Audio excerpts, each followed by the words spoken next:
Fala pessoal, tudo bom com vocês? Espero que esteja tudo bem. Estou aqui para fazer essa segunda parte aqui desse resumo desse livro. Eu vou chamar de resumo mesmo desse livro do Thiago Brunet, especialista em pessoas. Um livro excelente que você precisa ter ele na sua prateleira. Você precisa lê-lo, um livro que vai agregar muito à sua vida. Na aula passada nós falamos sobre as três categorias de amigos que temos na nossa vida, que são os amigos estratégicos, os amigos necessários e os amigos íntimos. E você precisa entender quem são essas pessoas na sua vida. Falei da importância da gente ter pessoas à nossa volta, porque ao mesmo tempo que as pessoas elas podem nos ferir, as pessoas também nos curam. Então é de suma importância você entender, sabe, ser aquela pessoa que vai ser um especialista em pessoas, que vai saber lidar com elas e que não vai ter mais pequenos problemas. Sabe, na nossa vida nós já temos tantos problemas que a gente não vai conseguir resolver, como por exemplo a morte. Você não tem uma solução para a morte. Quando você perder um parente muito querido, vai ser um grande problema na sua vida. Isso pode fazer você sofrer muito. Isso não dá para resolver. Mas agora com pequenos problemas sim. Então vamos lá, sem muita enrolação, vamos entrar nessa aula. Nós vamos falar hoje sobre os amigos incontornáveis e os amigos contornáveis. O que são os amigos incontornáveis? Os incontornáveis fazem parte da sua parentela. São os seus pais, são seus avós, seus tios, primos, tios. Tudo isso fazem parte. Os seus cunhados, sabe? Todas essas pessoas fazem parte dos incontornáveis, pessoas que você não escolheu. E quem são os contornáveis? Os contornáveis são aquelas pessoas que não fazem parte diretamente da sua vida, você não precisa estar sempre encontrando com elas. Essas pessoas dá para você contornar. E agora eu vou falar um pouco com vocês sobre os amigos incontornáveis. Esses amigos incontornáveis, fazem a maioria, eles são pessoas, ligadas à nossa parentela. Essas pessoas a gente não escolhe.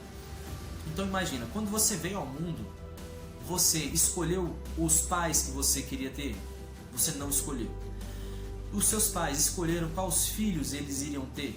Também não escolheu. Quem escolheu foi Deus. Agora eu te faço uma pergunta. Quem escolhe melhor? Você ou Deus? Então, se a resposta é Deus, parabéns, porque Deus ele escolhe bem melhor do que nós. Os pensamentos dele são maiores do que os nossos. Então, se Deus escolheu essas pessoas para estarem do nosso lado, por que não a gente não suportar a elas? Sabe, você não tem que amar, ser melhores amigos dessas pessoas, mas você tem que suportar. Sabe, festas de fim de ano que você não vai na casa de alguém ou de fulano ou de ciclano porque você tem alguma intriga, saiba, isso aí é um problema que você precisa resolver dentro de si. Sabe, isso é algo que nós todos nós precisamos aprender, e o autor vai abordar isso nesse livro. Então, essas pessoas incontornáveis, elas são pessoas muito importantes em nossas vidas. Você vai ver Davi, por exemplo. Davi, por mais que ele teve os problemas com seus irmãos, quando ele estava na caverna de Adulão, quem foi lá primeiro foram eles. Na verdade, acho que quando não é na caverna, quando ele estava nos carvalhais. Enfim, ele estava, eu acho que antes das cavernas, mas a família ainda assim teve aquela importância na vida de Davi. Então você vai ver o próprio Jacó.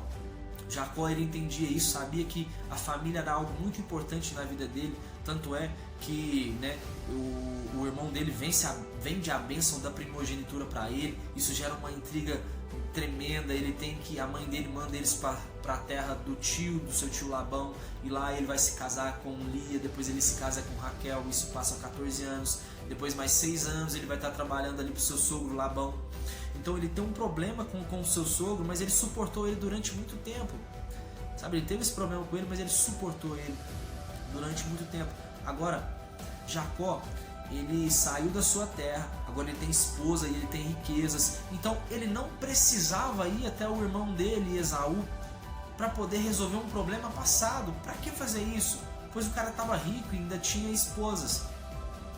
Então ele estava tranquilão, mas ele sabia que essas pessoas, os familiares, eles são importantes em nossas vidas, porque afinal, quem colocou eles em nossas vidas foi Deus, não foi a gente que escolheu.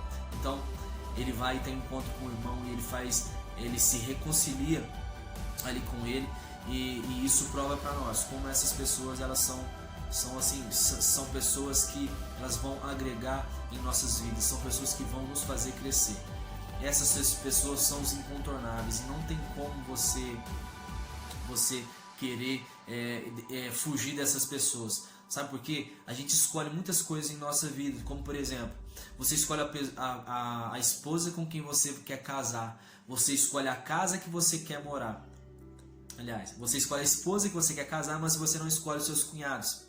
Você escolhe a casa que você quer morar, mas você não escolhe quem vão ser seus vizinhos. Você escolhe a igreja que você quer congregar, mas você não escolhe quem é que vai sentar do seu lado. Você escolhe o trabalho que você vai, mas você não escolhe quem é que vai ser o seu patrão, quem é que vai ser o seu supervisor, quem é que vai ser as pessoas que vão trabalhar ao seu lado.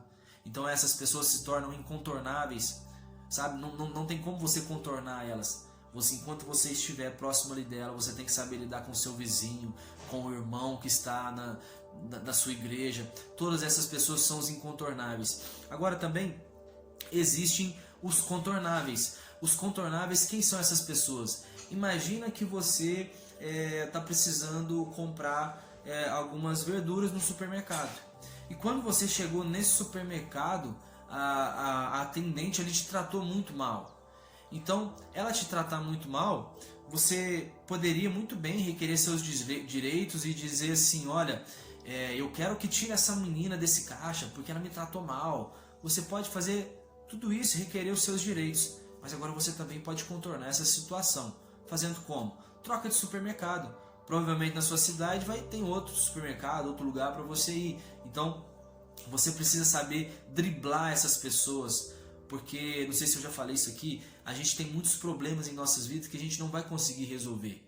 Quando aparecer a morte de alguém na sua vida, de alguém importante na sua vida, isso não tem como resolver. Isso já vai ser um grande problema que você vai enfrentar. Então, para que ficar acumulando pequenos problemas? Essas pessoas, os contornáveis, você precisa saber desviar deles. Precisamos ser o que a Bíblia vai dizer, nós precisamos ser prudentes como as serpentes e mansos como a pomba. O que significa isso? Significa que você tem que prestar atenção nas pessoas que estão aproximando de você. Sabe, nós acabamos de falar aqui sobre essas pessoas contornáveis e você precisa entender que muitas pessoas vão aproximar de você. E tem pessoas que elas são mestres em te colocar você para baixo. Sabe que esse tipo de pessoa que você às vezes conta algo bom para ela e ela sempre fala assim, isso não vai dar certo. Sabe, esses tipos de pessoas. Porque para você ser um especialista em pessoas, saber se relacionar, você também vai ter que saber driblar essas pessoas. E a Bíblia, quando ela diz para você ser prudente como uma serpente, mas manso como uma pomba, pensa a serpente. Uma serpente, ela sabe a hora exata de dar o bote. Ela não dá um bote ali em vão. Ela sabe a hora certa de agir. E é nesse aspecto que eu quero que você avalie a serpente. Agora, a pomba não. A pomba, ela chega...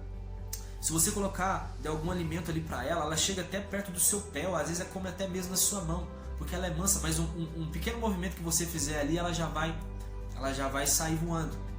Então você precisa saber que você tem que estar esperto, você precisa aproximar dessas pessoas, você precisa ter a aproximação delas, mas você tem que saber a hora de você também sair, sabe? E para você ser prudente como a serpente, você tem que saber a hora exata de você fazer algum comentário. Tem hora que você não precisa fazer certos tipos de comentário. Para que você vai falar algo que vai magoar as pessoas? Sabe, tem coisas que não tem necessidade. Existem duas pessoas que o autor vai dizer aqui, que são duas classes de pessoas, pelo menos, que são as facilitadoras e as bloqueadoras. Pensa numa pessoa que é facilitadora. É aquela pessoa que ela não vai fazer assim muito, ela não vai se esforçar, ela sempre vai procurar estar ajudando.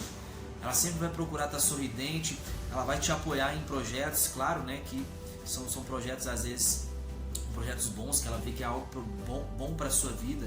Não vai colocar impedimentos. Imagina só, o que seria uma pessoa facilitadora?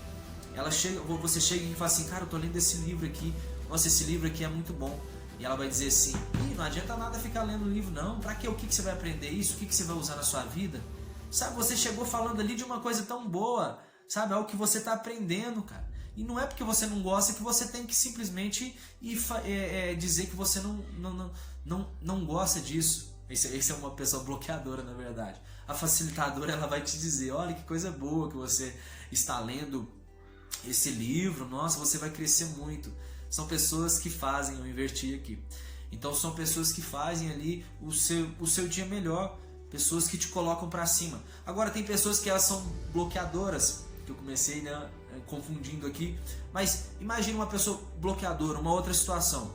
Imagine que você comprou um carro zero hoje. Você comprou um carro lindo, cor vermelha, uma cor que você gosta muito, uma cor muito linda e algo, né, um carro que você está feliz com ele.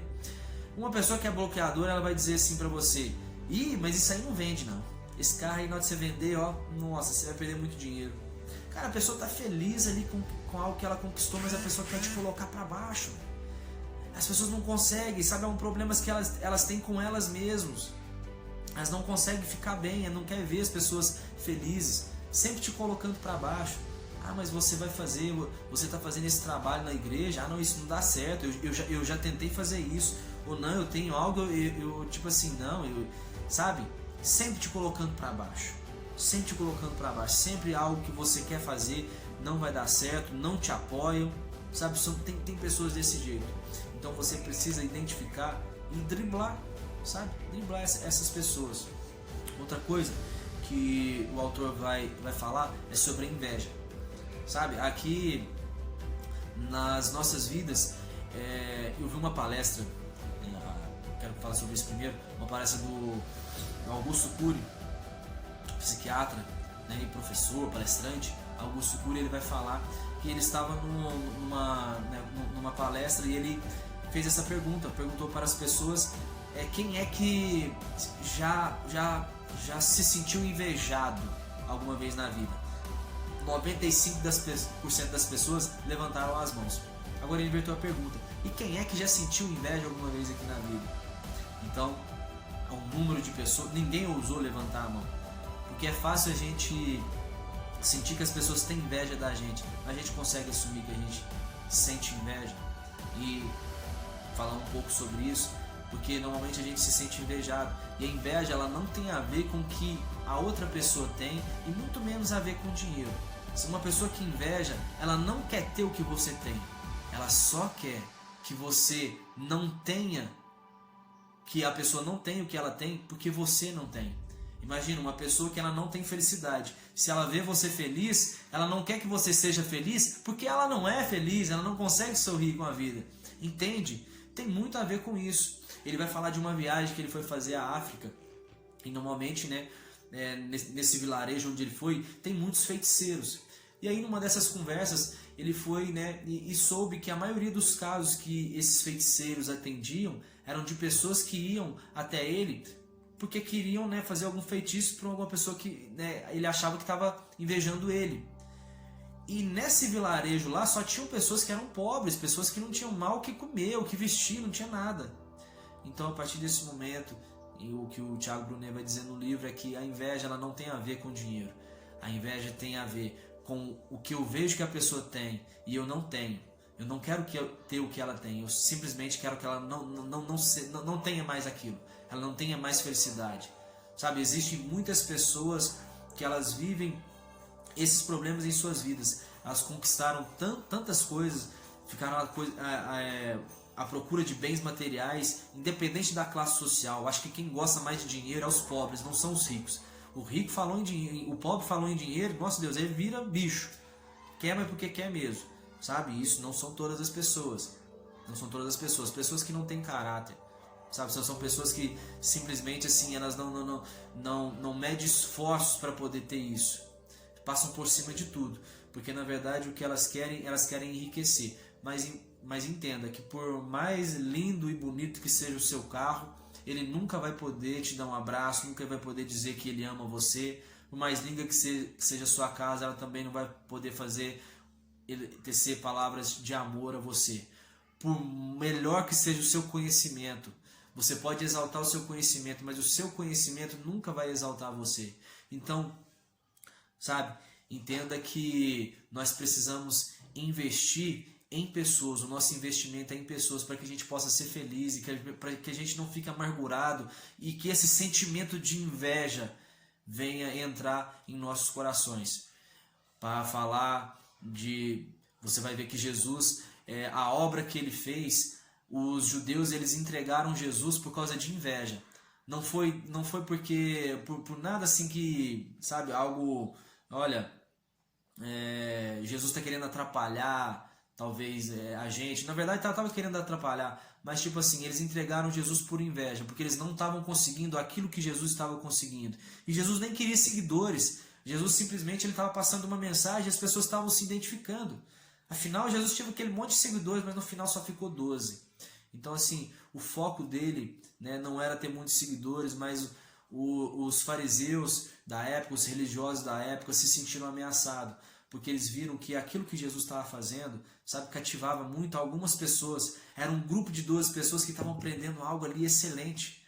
Você acha que os fariseus eles não tinham muito mais que 12 seguidores? Tinham muito mais, mas não era sobre, sabe, já não era mais pelo que ele tinha, não era pelo o número de pessoas que eles estavam tendo, era porque Jesus ele conseguia tocar no coração das pessoas, no mais íntimo, e isso eles estavam invejando dele.